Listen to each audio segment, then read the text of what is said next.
My sister is a nun, and she stepped outside the convent and never came out of her room again. You won't believe what I'm about to tell you. My sister, the one who gave her life to God at 18, the one we called Sister Grace the Radiant, was forced out of her convent, not because she lost her faith, but because she uncovered a scandal so profound, so evil, it would shake the very foundations of her world. What she did next, in secret, will absolutely blow your mind. Grace was our parents' pride and joy. Straight out of high school, she joined the Sisters of Mercy. A bride of Christ, they called her. Her convent photo sat on our mantel, glowing with faith, right next to my college graduation picture. For 15 years, she was the perfect nun, teaching at the convent school, leading prayer groups, visiting the sick. Mother Superior, her mentor, would always mention her in the Christmas newsletter, a beacon of devotion. The other sisters, they even had a nickname for her, Sister Grace the Radiant, because she literally seemed to glow with her unwavering faith. Then, 3 years ago, everything shattered. Grace just left the convent. She showed up at our parents' house one Tuesday morning with a single suitcase, looking like a ghost. Without a word, she moved into her old bedroom, and she hasn't left it since. Not once. Not for groceries, not for church, not even for Dad's birthday dinner downstairs. It was like she vanished into thin air, right under our own roof. Mom, bless her heart, she became Grace's silent servant. 3 meals a day left outside her door. 2 knocks. Then Mom would walk away. An hour later, the empty tray would magically reappear. Dad, he tried to talk to her once, through the closed door. Her only response? I need time. That was 3 years ago. The whole family had theories, whispered in hushed tones. Aunt Carol, convinced Grace had lost her faith. Uncle Rob, always the dramatic one, swore she'd fallen in love with a priest. Our cousin Jackie, she just knew something traumatic had happened. Mom, she wouldn't discuss it at all, just kept repeating, Grace will come out when she's ready. But the church people? Oh, they were the worst. They'd whisper about Grace at Mass, their eyes darting towards Mom and Dad, as if they were complicit. They said she must have done something terrible to leave after 15 years of such devotion. And then the new priest, Father Coleman, he actually gave a sermon about people who abandon their calling. He didn't name Grace directly, but everyone in that church, everyone knew exactly who he was talking about. Some of the old church ladies, the ones who used to bring Mom casseroles, they stopped. They didn't want to support someone harboring a fallen sister, they sniffed. My blood used to boil, just hearing about it. I tried everything to get Grace to come out. I left her favorite books outside her door, hoping something would spark.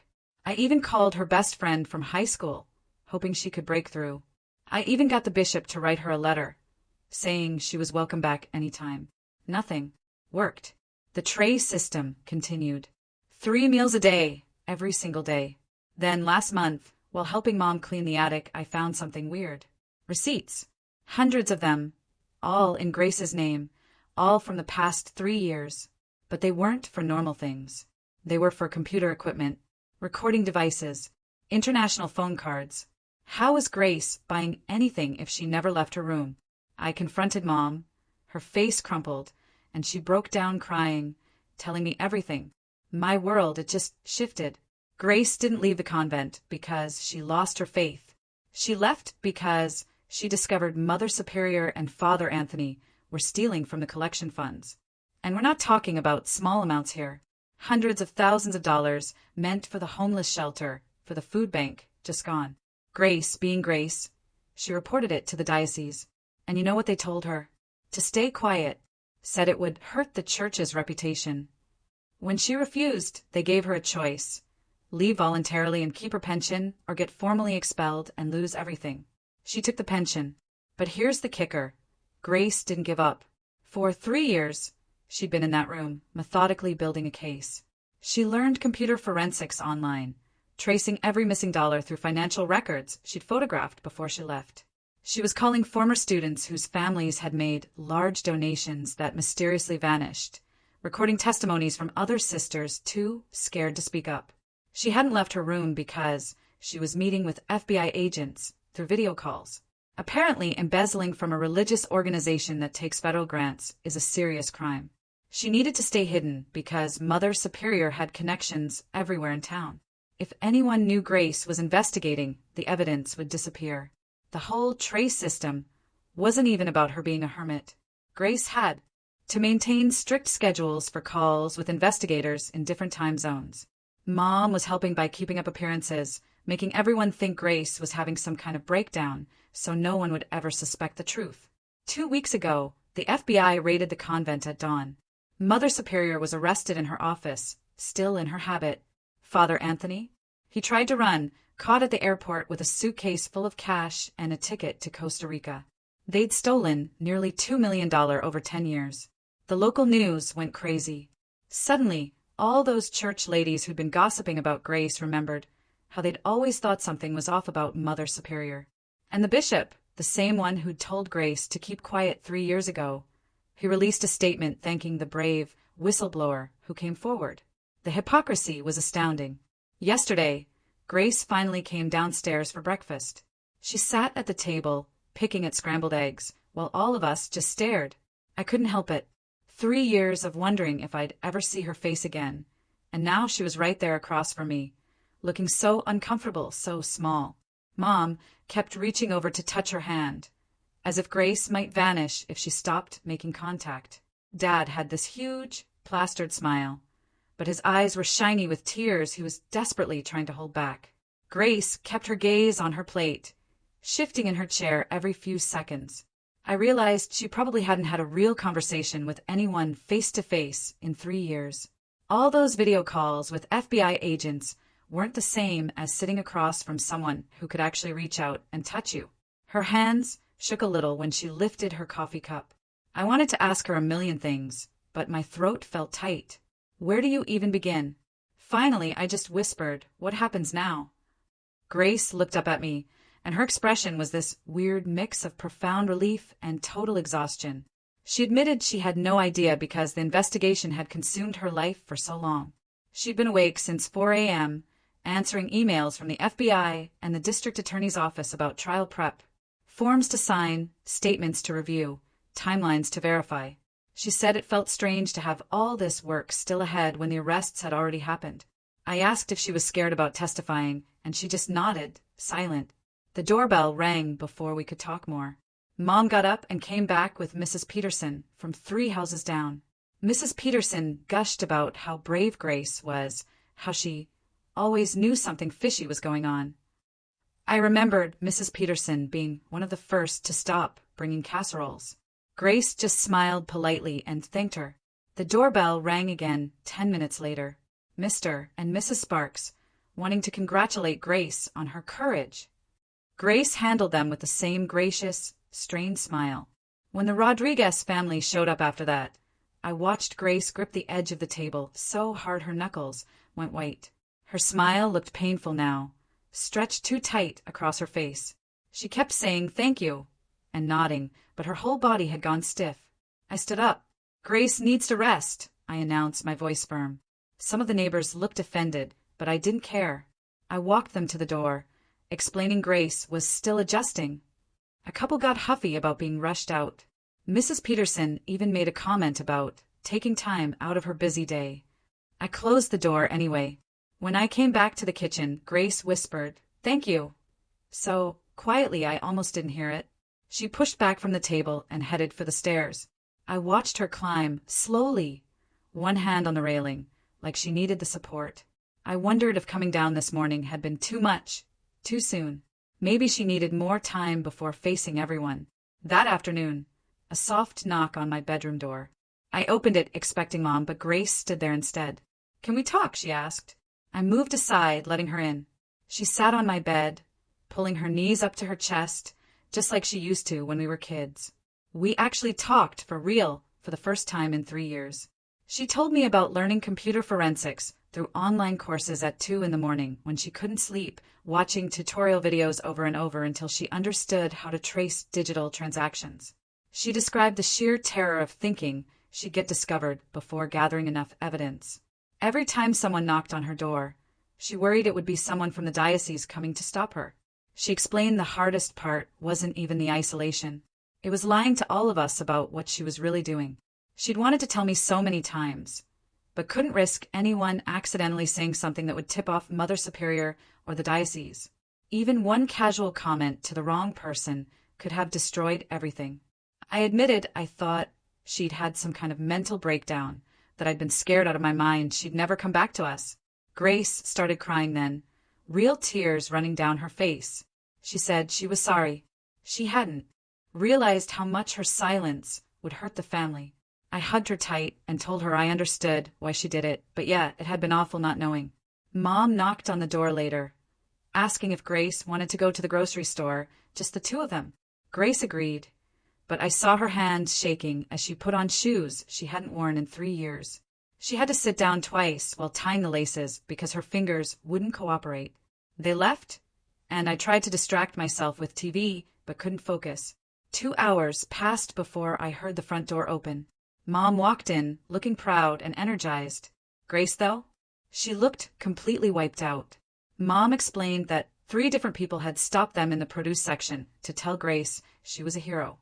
One of the church ladies who'd been so cruel before actually cried while apologizing to Grace. Grace went straight upstairs without eating anything. I followed her up an hour later and found her sitting on her bed, staring at the wall. She told me that church lady's apology felt empty. Where was that woman's support 3 years ago when Grace actually needed it? I heard real bitterness in her voice, sharp and raw. I realized Grace wasn't going to forgive everyone just because they suddenly decided to be on her side now that the truth was out. The phone started ringing before I even finished my coffee the next morning. Mom picked it up in the kitchen, and I heard her voice go sharp, protective. She called for Grace, who came down the stairs looking nervous. Mom handed her the phone with a warning look. The person on the other end talked for maybe 30 seconds before Grace's face went tight. "No," she said, 3 times, getting louder each time. The voice kept going, pushy and insistent about how people deserve to know what really happened. Grace finally said she wasn't interested and hung up hard enough that the phone clattered against the wall. She unplugged it from the jack and stood there, breathing fast. Mom asked who it was. "The local news," Grace said. They'd called her a hero, a brave whistleblower, but she didn't feel brave, just tired. 10 minutes later, the phone in the living room started ringing. Grace unplugged that one too. Her hands shook while she worked the cord free. The doorbell rang the next afternoon while Grace and I were eating lunch. Mom answered and came back looking uncertain. A woman stood on the porch, holding a notebook instead of a camera. "Chloe Yamamoto from the newspaper," Mom said. Grace tensed up immediately, ready to refuse, but the woman spoke before she could. She said she wasn't there to ambush anyone or twist words for clicks. She wanted to tell the real story if Grace would let her, not the version the TV people wanted. Grace studied her for a long minute, then invited her inside. They sat in the living room and talked for 3 hours straight. I brought them water twice, and both times they were deep in conversation about financial forensics and witness protection. Chloe took notes, but never pushed when Grace paused or looked uncomfortable. When she finally left, Grace looked exhausted, but less defensive than before. 2 days later, an official envelope arrived with a courthouse return address. Grace opened it at the kitchen table and went completely white, reading the paper inside. Her hands trembled, holding the subpoena. She had to testify at the trial in about 2 months. The financial crimes were so complicated, they needed time to prepare. She set the paper down carefully like it might explode, and admitted she was scared to face Mother Superior in court. The woman had been her spiritual leader for 15 years. Grace had trusted her completely, and now she'd have to sit across a courtroom and prove she was a thief. Her voice cracked saying it out loud. I told Grace I'd go with her to everything, all the court appearances, the meetings with lawyers. She looked up at me with such relief that I realized she'd been dreading doing this alone. We spent that whole evening on my laptop, looking up what witness testimony actually involved. The articles we found made it sound way more scary than TV shows do. Cross-examination could last hours. Defense lawyers would try to make her look unreliable or vindictive. They'd bring up every mistake she'd ever made and twist her words around. Grace read one article about hostile questioning techniques and had to close the laptop. She said she didn't know if she could handle someone attacking her credibility in front of a whole courtroom. Aunt Carol and Uncle Rob came over for dinner 3 nights later. Mom had invited them, hoping family time would help Grace feel normal again. The meal was awkward from the start. Nobody knew what to say about the past 3 years, now that we all knew the truth. Uncle Rob tried making jokes about Grace being a secret agent, but they landed wrong and just made everyone uncomfortable. He laughed too loud at his own lines while the rest of us pushed food around our plates. Aunt Carol barely ate anything. She just watched Grace with this intense stare like she was trying to figure out if her niece was really okay or just pretending. Grace answered questions about the investigation in short sentences and didn't volunteer anything extra. The silence between topics stretched out painfully long.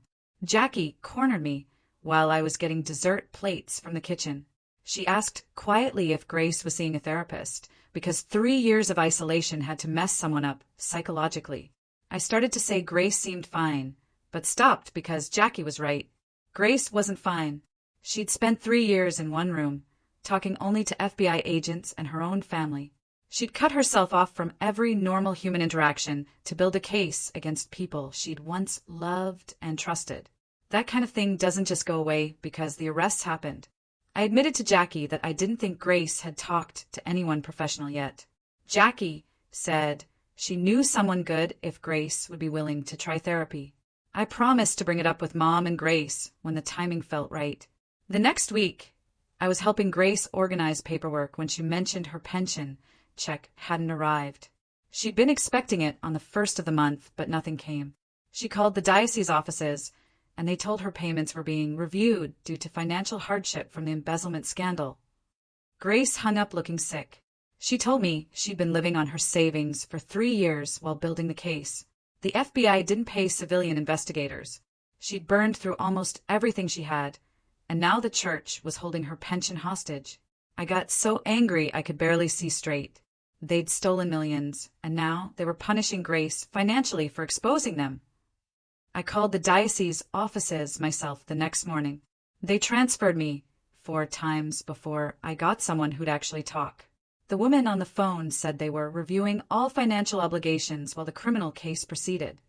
She couldn't give me a timeline for when Grace's pension would resume. I asked if they were seriously withholding money from the person who'd helped catch the thieves. The woman got defensive and said the diocese had to protect its assets during litigation.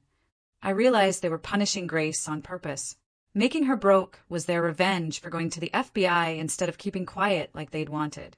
Grace found out I'd called and told me to stop fighting this battle. She'd expected retaliation and had already started applying for jobs online. But her resume had a 3-year gap that was impossible to explain. Honestly, she couldn't write that she'd spent those years conducting an FBI investigation without making herself sound crazy. She'd gotten rejection emails from every application she'd sent out. Grocery stores, retail shops, even data entry positions had all turned her down. Grace showed me the rejection emails on her laptop. Some were automated, but others referenced concerns about her work history gap. I wanted to scream at someone, but didn't know who. Mom suggested at dinner that night that Grace could work at Dad's accounting firm, doing bookkeeping. Dad's partner needed help, and Grace had the skills for managing convent finances. Grace looked torn between grateful and embarrassed. She thanked Mom, but I could see how much it hurt her pride to need family help finding work. She'd been independent since 18, first at the convent and then during her investigation. Now she was 36 and asking her father for a job. She agreed to interview with Dad's partner, but her voice was flat saying yes. I reached under the table and squeezed her hand. She squeezed back but didn't look at me. The interview took place in a small office above a tax preparation service. Dad's partner asked Grace about her bookkeeping experience, and she talked about managing convent finances for 5 years before her investigation started. She didn't mention the FBI case directly, but explained she'd left religious life to pursue other opportunities. The partner offered her 20 hours a week doing data entry and basic accounting for their smaller clients. Grace accepted on the spot because she needed the money, but I watched her face as she shook hands on the deal. This wasn't what she'd imagined when she was 18 and full of faith. She'd wanted to serve God and help people, not sit in a strip mall typing numbers into spreadsheets. But bills didn't care about lost vocations. So Grace started work the following Monday. 3 days into her new job, Grace's phone rang during dinner. She glanced at the screen, and her whole body went still before she answered. I heard her say Becca's name and watched her carry the phone upstairs to her room. She was up there for over an hour while Mom and I cleared the table, and Dad watched the news. When Grace finally came back down, her eyes were red, but she looked more peaceful than I had seen her since the arrests. Becca had called to tell her that the convent community was completely split over what Grace had done. Half the sisters thought Grace was brave for exposing the corruption, even though it hurt the convent's reputation. The other half believed Grace should have found a way to handle everything quietly within the church instead of bringing in law enforcement and making everything public. Some of the older sisters felt personally betrayed because they'd loved Mother Superior for decades and couldn't accept she'd been stealing from them the whole time. Becca said she supported Grace completely and knew Grace had done the right thing, but the division was tearing the community apart. Over the next week, 3 more sisters called Grace. The first one cried and thanked Grace for having the courage to do what needed to be done. She said she'd suspected something was wrong with the finances for years, but was too scared to say anything because Mother Superior had so much power. The second sister was less kind. She told Grace that going to the FBI instead of working through church channels had destroyed the convent's good name in the community, and that decades of service and charity work were now overshadowed by scandal. Grace tried to explain that she'd reported everything to the diocese first, and they told her to stay quiet. But the sister hung up before Grace could finish. The third call came from a sister Grace had been close to before leaving. This woman accused Grace of being vindictive and said Grace must have wanted revenge for being forced out. Grace sat at the kitchen table afterward with her hands shaking so badly she couldn't hold her coffee cup. She told me she couldn't handle any more hostile calls from people who used to be her family. She stopped answering her phone unless she recognized the number, and even then, she'd stare at the screen for a long time before deciding whether to pick up. Father Coleman appeared at our front door on a Tuesday afternoon when Grace was at work. Mom answered, and he asked to speak with Grace about reconciliation with the church. Mom said Grace wasn't home, but he insisted he'd wait. I came downstairs when I heard his voice and found him standing in our entryway like he had every right to be there. I told him Grace didn't want to see him and he should leave.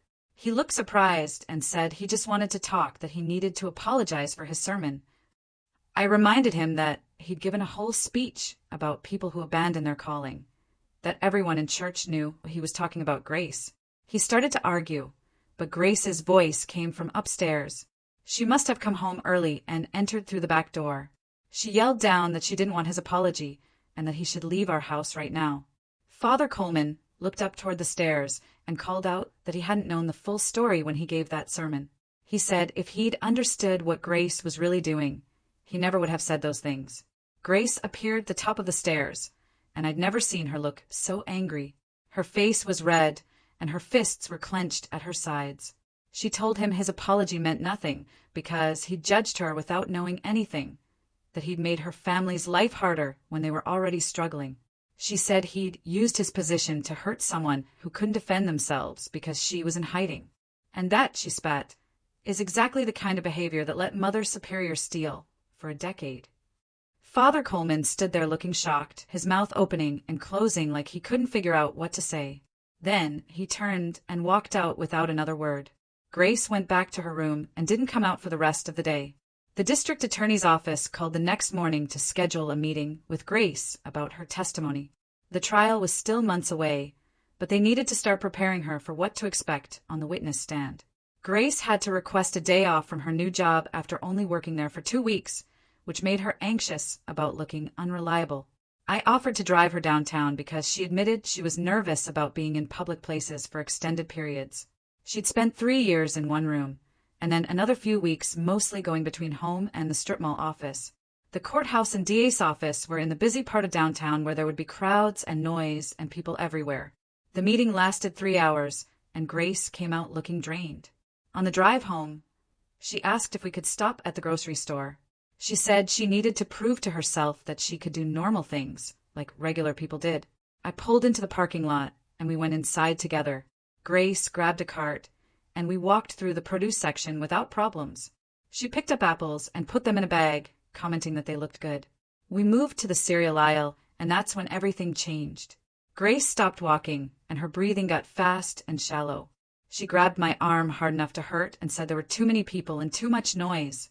An announcement came over the loudspeaker about a sale, and Grace flinched like someone had hit her.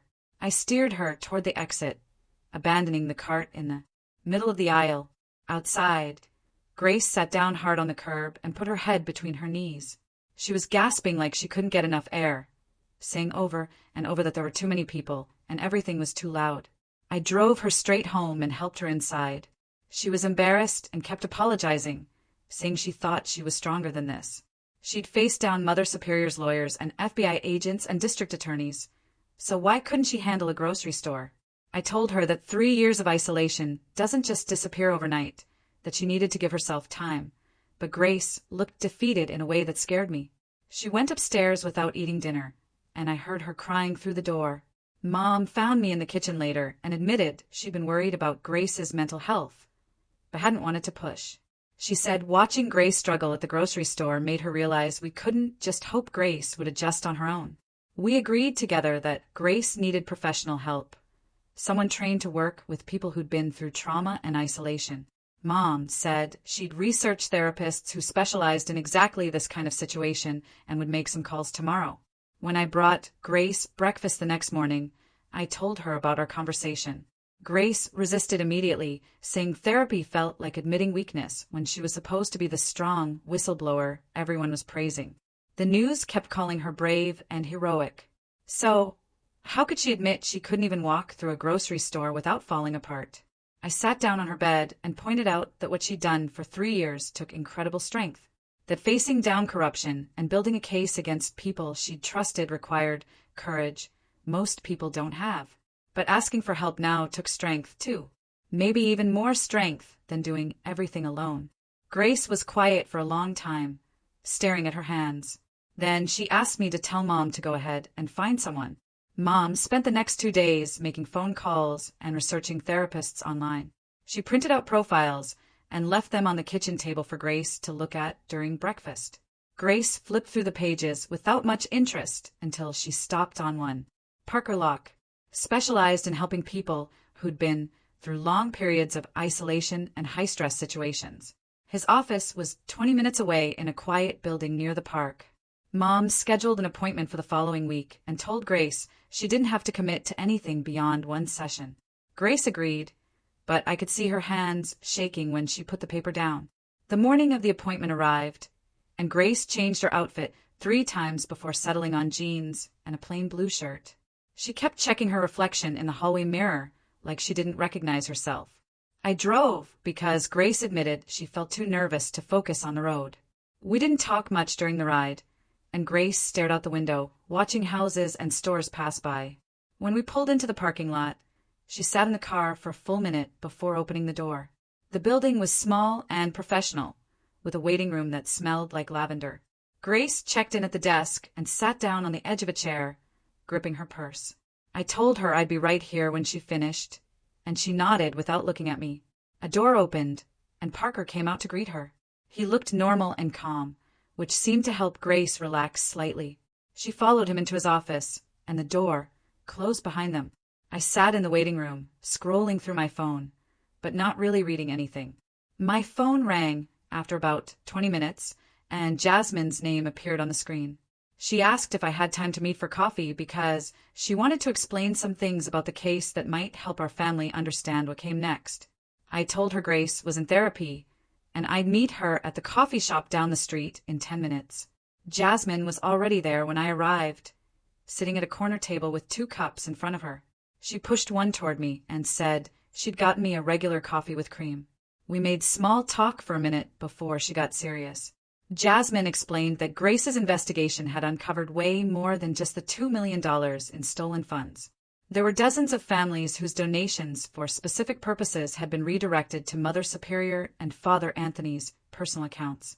She told me about a family who donated $50,000 to create a memorial scholarship for their son who died in a car accident. The scholarship was supposed to help students from low-income families attend college. Not a single scholarship had ever been awarded, and the money disappeared into accounts in the Cayman Islands. Another family donated $30,000 for the food bank after their grandmother used it during hard times. That money never reached hungry people either. Jasmine said Grace spent months tracking down these families one by one and recording their stories. She'd call them and explain what happened and ask if they'd be willing to testify. Most of them had no idea their donations never went where they were supposed to go. The recorded testimonies were part of why the prosecution's case was so strong, but it also meant Grace carried the weight of knowing exactly how many people were hurt. Jasmine leaned forward and said Grace was one of the most dedicated investigators she'd ever worked with, whether civilian or professional. The FBI wanted to stay in touch with her after the trial because people with her skills and determination were rare. I realized sitting there that Grace might have found a new calling, even if she couldn't see it yet. When I got back to the therapist's office, Grace was already in the waiting room. She looked exhausted, but slightly less tense than when she'd gone in. We walked to the car, and she was quiet until we were halfway home. Then, she admitted that Parker helped her understand that her panic attack at the grocery store was a normal response to abnormal circumstances. 3 years of isolation doesn't rewire itself in a few weeks. She'd scheduled weekly sessions for the next 3 months, and said she actually felt relieved to have someone help her work through everything. 2 weeks passed, and Grace settled into a routine of therapy appointments and her bookkeeping job. Then a thick envelope arrived at the house addressed to Grace from the diocese legal department. She opened it at the kitchen table while I made coffee. Inside was a settlement offer, written in formal legal language. The diocese would release her full pension immediately and add an extra year's salary if she agreed not to speak publicly about the church's initial response to her report. Grace stared at the paperwork for a long time, and I could see her weighing financial security against principle. She set the papers down and asked if we could have a family meeting. That evening, everyone gathered in the living room. Dad sat in his usual chair while Mom perched on the armrest next to him. Uncle Rob showed up with takeout because he said serious conversations required food. Grace laid out the settlement offer and explained what accepting it would mean. Dad pointed out that Grace needed the money since she'd been living on savings for 3 years and her part-time job barely covered expenses. Mom argued that staying silent would let the diocese escape accountability for telling Grace to cover up the theft. Uncle Rob surprised everyone by saying Grace had sacrificed enough already and should take the money. He said she'd done her part by building the case and getting Mother Superior arrested. The family didn't need Grace to be a martyr on top of everything else. Grace listened to everyone without interrupting. When they finished, she folded the settlement papers in half. She said accepting the money would mean the bishop, who told her to stay quiet, faced no consequences. He'd get to keep pretending he supported whistleblowers when he'd actually tried to silence her. Grace told us she was going to refuse the settlement, and if they wanted to withhold her pension, she'd add the diocese to her testimony about institutional cover-up. Mom looked worried, but Dad nodded slowly like he understood. 3 days later, another letter arrived from the diocese. This one was shorter and came from a different lawyer. The diocese was releasing Grace's full pension without any conditions. The money would be deposited into her account within the week. Grace read the letter twice and then looked at me with grim satisfaction. She said, "Sometimes you have to call people's bluffs," and the church couldn't afford her testifying about their attempted silence. The pension check cleared on Friday, and suddenly Grace had financial breathing room for the first time in years. Grace started looking at apartments the next week. I drove her around to different neighborhoods while she checked rental listings on her phone. She wanted somewhere close enough to visit Mom and Dad easily, but far enough to feel like her own space. After 15 years sharing a convent dormitory and 3 years locked in her childhood bedroom, Grace needed a place that was just hers. We looked at 6 apartments that first day. Grace walked through each one quietly, opening closets and checking windows like she was learning how to evaluate a home. The third place we saw was above a bookstore on Main Street. 1 bedroom, small kitchen, hardwood floors that creaked. Grace stood in the middle of the empty living room for a long time, just looking around.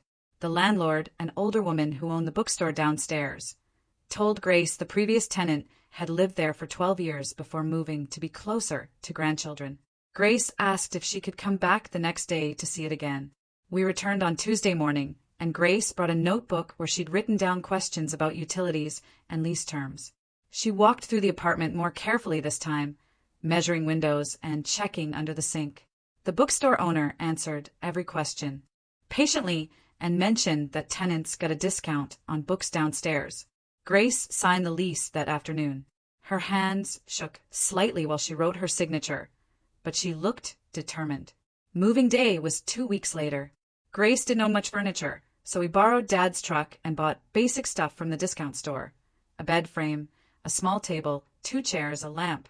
Mom packed boxes of kitchen supplies and linens, pressing them into Grace's hands with tight hugs. Dad helped carry everything up the narrow stairs to the apartment while Uncle Rob assembled the bed frame. Grace organized her books on the built-in shelves, the same books she'd studied from during her 3 years of investigation. I watched her arrange them by topic and realized these books represented her entire education in computer forensics and financial analysis. By evening, the apartment looked lived in. Grace made coffee in her new kitchen, and we all sat around her small table eating pizza. Mom kept crying quietly and pretending she wasn't. Dad told stories about his first apartment to fill the silence. When everyone finally left, Grace walked me to the door and admitted she was scared to be alone in a new place after so long. I offered to stay the night, but she said no, that she needed to do this herself. Grace had her therapy appointment with Parker the following Thursday. She'd been seeing him weekly since the panic attack at the grocery store, working through the isolation and stress of the past 3 years. This session was different, though, because Grace needed to talk about leaving religious life permanently. She came to my apartment afterward, and we sat on my couch while she processed everything. Parker had asked Grace to describe what being a nun meant to her, what she'd lost when she left the convent. Grace said she still believed in God and prayer, but the thought of returning to the institutional church made her feel sick. She'd seen how the diocese protected corrupt leaders over vulnerable people, how they tried to silence her for threatening their reputation. The vocation she devoted 15 years to had been built on a system that valued image over justice. Grace was grieving the loss of her calling, even though she knew leaving was the right choice. She couldn't go back to being Sister Grace the Radiant when she'd seen the darkness hiding behind the church's facade. A thick envelope arrived at Grace's apartment in early October. The return address was the district attorney's office. Grace called me immediately, and I drove over to find her sitting on her floor, surrounded by papers. The trial date had been set for December, 2 months away. The prosecution team sent her a massive packet of materials to review before testifying: financial records, witness statements, photographs of evidence, legal documents explaining court procedures. Grace spread everything across her living room floor and started organizing it into categories. She worked on it all weekend, barely stopping to eat. I brought her sandwiches and coffee while she made notes and cross-referenced documents. She needed to know every piece of evidence backward and forward before taking the stand. On Sunday evening, Grace looked up from the papers with exhausted eyes and admitted she'd been having nightmares about testifying. In the dreams, she got on the witness stand and couldn't remember any of the evidence, or the defense lawyer asked her questions that made her look like a liar seeking revenge. She'd wake up sweating, convinced she was going to fail and let everyone down. I texted Parker about the nightmares, and he responded quickly. The anxiety was normal, he said, but Grace needed to practice her testimony with someone playing devil's advocate. Preparing for hostile questions would help her feel more confident. I volunteered immediately. Grace and I spent the next 3 evenings doing practice sessions at her apartment. I read through the defense strategy documents the prosecutors had shared and came up with the meanest questions I could imagine. Grace sat across from me with her evidence binders and responded to each attack with documented facts. The first night was rough. I asked why she'd really left the convent and suggested she was lying about the embezzlement to cover up a personal failure. Grace's voice shook when she answered, but by the 3rd practice session, she was staying calmer under pressure. She learned to pause before responding, to keep her answers short and factual, to not get defensive when I implied she was dishonest. I could see how much energy it took, though. After each session, Grace looked drained, like the practice questions had physically hurt her. 3 weeks before the trial, the prosecution team called Grace for a full mock testimony session. They wanted to prepare her for cross-examination with a real defense attorney asking hostile questions. Grace drove downtown to the courthouse for the session and was gone for 6 hours. When she finally came out, she looked completely wrung out. We got coffee and she told me the defense attorney's questions had been brutal. He'd attacked her credibility, her motives, her mental state after 3 years of isolation. He suggested she'd fabricated evidence because she was angry about being forced to leave. He questioned whether someone with no formal investigation training could possibly have conducted a legitimate forensic analysis. Grace said she'd managed to stay composed during the session, but barely. The attorney found every weak spot in her testimony and pushed hard. She knew the actual trial would be even worse because it would be public, with Mother Superior sitting right there watching. That night, Grace admitted she was terrified of being on the stand. The defense strategy was obvious now. They were going to paint her as a bitter former nun who manufactured evidence to destroy the people who'd made her leave. They'd call her a liar in front of the whole courtroom, and she had to stay calm while they did it. She had to trust that the facts would speak for themselves, even when the defense lawyer was tearing apart her character. The week before trial, Chloe Yamamoto's article about Grace's investigation finally published. Grace had given Chloe permission to use her real name and tell the complete story. The piece ran on the front page of the Sunday paper with the headline, "The Nun Who Wouldn't Stay Quiet." Chloe had done careful research, interviewing FBI agents, former convent sisters, and families whose donations had been stolen. She explained both the massive corruption and the institutional pressure Grace faced when she tried to report it. The article made it clear that Grace had spent 3 years building an airtight case while everyone thought she was having a breakdown. By Monday morning, everyone in town had read it or heard about it. Grace's phone filled with messages from people she hadn't talked to in years. Former students from the convent school, old family friends, even some of the church ladies who'd gossiped about her. The response was overwhelming. Hundreds of people commented online, supporting Grace and calling her brave. But there were also cruel comments. People calling her a traitor to the church, saying she should have handled it internally instead of going to law enforcement. Some claimed she was motivated by money or revenge. A few suggested she'd never been a real nun if she could turn on Mother Superior so easily.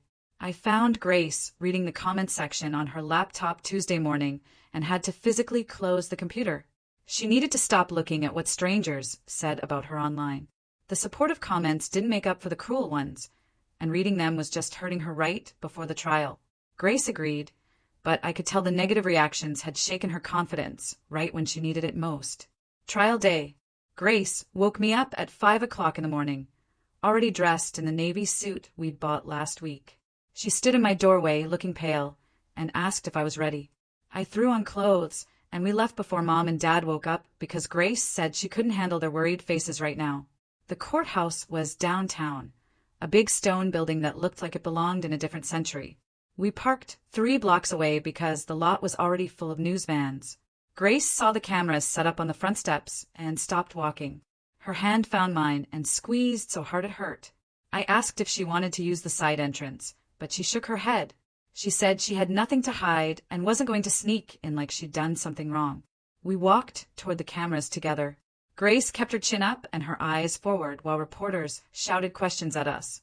Someone asked how she felt about testifying against her former mother. Someone else wanted to know if she regretted exposing the church. Grace didn't answer any of them, just kept walking with her hand gripping mine. I could feel her shaking, but nobody watching would have known. We got through security and found the courtroom on the 3rd floor. The prosecutor met us outside and walked Grace through what would happen. She'd be called first thing after opening statements. She'd walk through her evidence piece by piece. Then the defense would cross-examine and they'd try to shake her story. He told Grace to stay calm no matter what they said and to stick to the facts. Grace nodded, but her face had gone even paler. Inside the courtroom, I sat in the gallery while Grace sat at the front with the prosecution team. Mother Superior came in wearing regular clothes instead of her habit, looking smaller somehow without it. She glanced at Grace once, and Grace stared right back until Mother Superior looked away. Father Anthony sat at the defense table too, his lawyer whispering in his ear. The judge came in, and everyone stood. Opening statements took an hour. The prosecutor laid out the whole case, explaining how Mother Superior and Father Anthony had stolen almost $2 million over 10 years.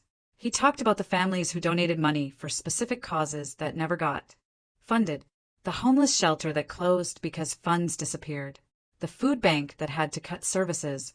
Then, he talked about Grace, about how she discovered the theft and reported it and got told to stay quiet, about how she spent 3 years building an airtight case from her bedroom. He called her a hero. The defense attorney told a different story. He said Grace was a disgruntled employee angry about being forced to leave. He suggested she'd manufactured evidence to get revenge. He painted Mother Superior as a dedicated servant of God being attacked by someone with a grudge. When the prosecutor called Grace to the stand, she walked up there with steady steps. The bailiff swore her in, and she sat down in the witness chair for 3 hours. Grace walked the jury through everything. She explained how she first noticed discrepancies in the financial records, how she started photographing documents before she left, how she learned forensic accounting through online courses. She showed the jury spreadsheets, tracking every missing dollar. She played audio recordings of witnesses, describing donations that never reached their intended purposes. She presented bank statements showing deposits into accounts Mother Superior and Father Anthony controlled. The prosecutor asked her to explain specific transactions, and Grace did, clearly and factually. She never got emotional, never raised her voice. She just presented the evidence, like she was teaching a class. Mother Superior's lawyer objected constantly, trying to break Grace's rhythm. The judge overruled most of the objections. When Grace explained how she'd traced $300,000 to an account in Father Anthony's name, you could hear people in the gallery gasp. The lawyer asked Grace about her mental state during the 3 years of isolation. Grace said she maintained regular contact with FBI agents and therapists, and that her mental health was monitored throughout the investigation. He suggested she'd been obsessed with destroying Mother Superior. Grace said the only thing she'd been obsessed with was documenting the truth. During cross-examination, the defense attorney got aggressive. He stood close to the witness stand and asked Grace if she was angry about being forced to leave the convent. Grace said of course she was angry, but that didn't change the facts of the theft. He asked if she'd fabricated evidence because of that anger. Grace looked him straight in the eye and said the FBI had verified every single piece of documentation independently through their own forensic analysis, and her feelings were completely irrelevant to the objective facts. He tried to suggest Grace didn't have proper training to conduct financial investigations. Grace listed her certifications in forensic accounting and computer forensics, all earned during her 3 years of study. He implied she'd coached witnesses to say what she wanted them to say. Grace pulled out signed affidavits and pointed out that the FBI had interviewed every witness independently and gotten the same information. The lawyer kept pushing, but Grace never broke. She answered every question calmly, referring back to specific evidence. When he tried to rattle her by suggesting her isolation proved mental instability, Grace said isolation was necessary to protect the investigation from interference by people with connections throughout the community. She said if she'd been public about what she was doing, evidence would have disappeared. After 3 hours, the judge called a recess. Grace stepped down from the witness stand, looking completely drained. The prosecutor met her in the hallway and told her she'd done an excellent job, that her testimony was the strongest part of their case. Grace just nodded. She looked like she might fall over. We left through a side entrance to avoid the reporters out front. In the car, Grace put her head back against the seat and closed her eyes. She didn't say anything the whole drive home. The trial went on for another week, but Grace didn't have to go back. The prosecution called financial experts who confirmed Grace's analysis. They called former convent sisters who testified about suspicious activities they'd witnessed. They called families whose donations had disappeared. The defense tried to create doubt, but the evidence was overwhelming. After all the testimony finished, the jury got the case. They went into deliberation on a Friday afternoon. Grace stayed home that whole weekend, barely eating, just waiting for her phone to ring. Mom tried to get her to go for a walk or watch a movie, but Grace said she couldn't focus on anything else. The jury came back Monday morning. I drove Grace to the courthouse, and we sat in the gallery while the judge asked if they'd reached a verdict. The jury foreman stood up and said they had guilty on all counts for Mother Superior. guilty on all counts for Father Anthony. The whole courtroom erupted. People were crying and hugging each other. Mother Superior sat completely still at the defense table. Father Anthony put his head in his hands. Grace didn't react at all, just stared straight ahead. We left before the chaos died down. In the car, Grace said she thought she'd feel something when it happened, but instead she just felt empty. Her phone started blowing up immediately. Text messages and voicemails from reporters wanting interviews. Grace turned her phone off and asked me to take her to Parker's office. Her therapy session wasn't scheduled until tomorrow, but she said she needed to talk to someone right now. Parker fit her in between other appointments. Grace was in there for over an hour, and when she came out, her eyes were red. She told me Parker helped her understand that getting justice doesn't erase trauma, that winning the case doesn't give back the 3 years she lost or the vocation she had to leave behind. That feeling empty after victory is normal when you've sacrificed so much to get there. For the first time since everything started, Grace cried. Not just a few tears, but real sobbing that shook her whole body. Parker had told her it was okay to finally let herself grieve everything she'd lost while fighting for what was right. The sentencing hearing happened 2 weeks later. Grace and I sat in the courtroom while the judge handed down the sentences. Mother Superior got 8 years in federal prison.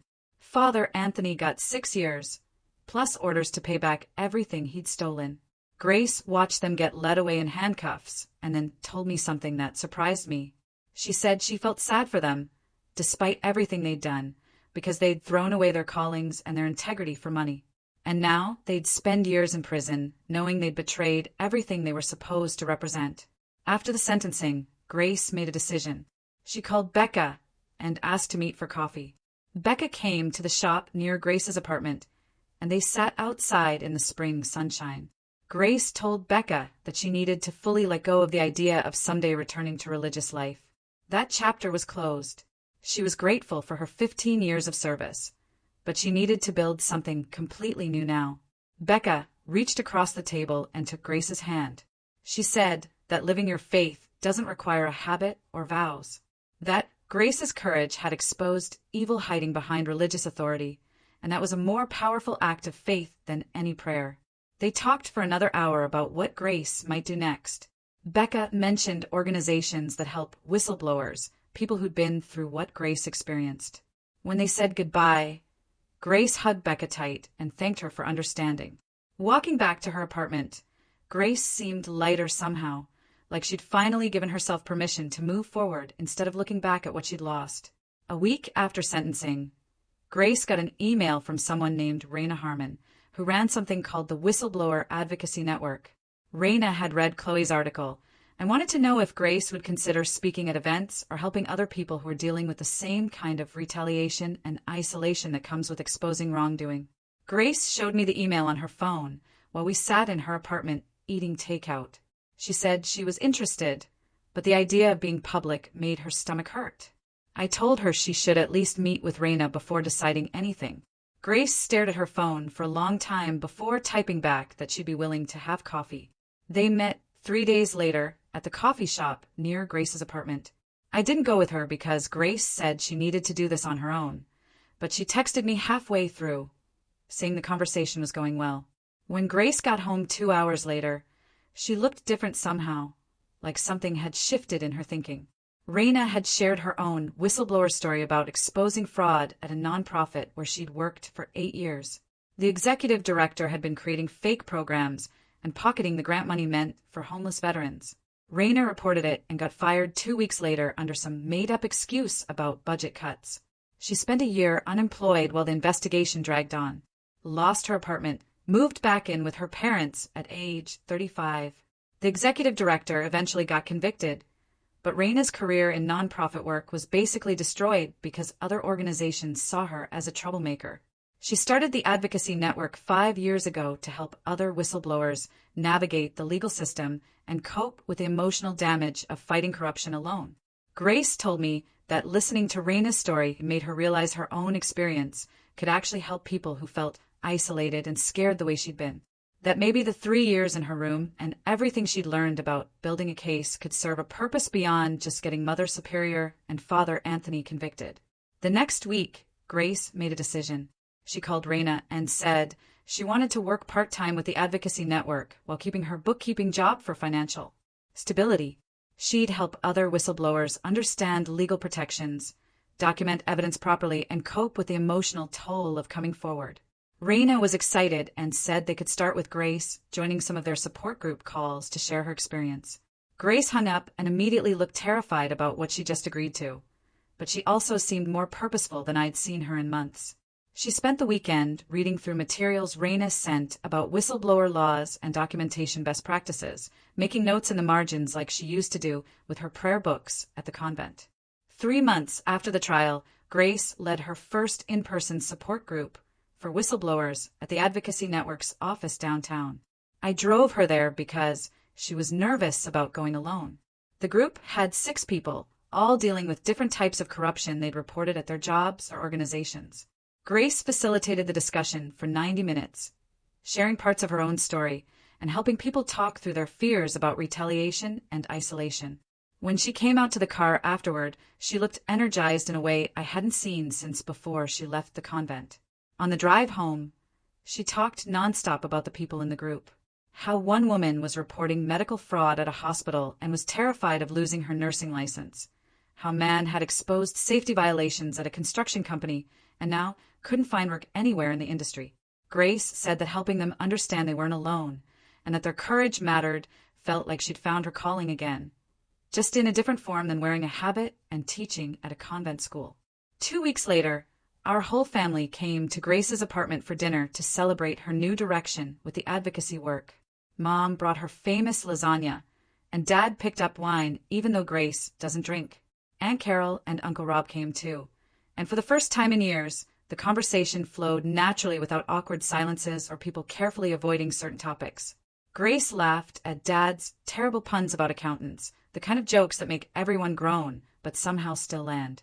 She teased Mom about being overprotective, pointing out that Mom still texted her 3 times a day to make sure she'd eaten. Mom didn't get defensive like she used to, just smiled and admitted she probably needed to back off a little. Uncle Rob asked Grace about the whistleblower work and actually listened to her answers instead of jumping in with his own opinions. It felt like we were finally healing as a family, like the 3 years of secrets and isolation were becoming something we could talk about honestly instead of tiptoeing around. After dinner, while we were cleaning up the dishes, Aunt Carol pulled Grace aside into the bedroom.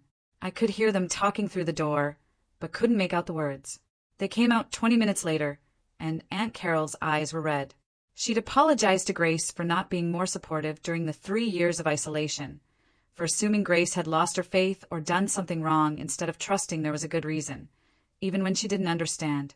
Grace hugged her and said she was letting go of resentment toward everyone who doubted her because holding on to anger only hurt her more.